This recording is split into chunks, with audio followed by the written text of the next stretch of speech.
बिहार में शराबबंदी को लेकर राजनीतिक बयानबाजी फिर से एक बार तेज दिख रही है। अभिषेक रंजन ने राज्य सरकार पर निशाना साधते हुए कहा कि बिहार में शराबबंदी जमीनी स्तर पर लागू ही नहीं है, यह केवल कागजों तक ही सीमित है और मुख्यमंत्री के अहंकार की वजह से सख्ती से लागू नहीं हो पा रही है। उन्होंने कहा कि कांग्रेस शराब खोलने की वकालत नहीं कर रही है, लेकिन अगर कानूनी प्रभावी ढंग से लागू नहीं हो रहा तो सरकार को इस पर स्पष्ट निर्णय लेना चाहिए।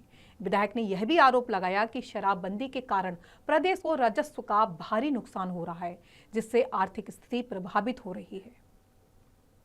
कि शराबबंदी आपको भी मालूम है कि बिहार में लागू नहीं है। अंदर जो लोग बैठे हैं सत्ता पक्ष की तरफ, उन्हें भी मालूम है कि शराबबंदी नहीं है। प्रश्न ये है कि शराबबंदी एक बहुत बढ़िया ब्रेव डिसीजन उसको मुख्यमंत्री जी का कहा जाएगा।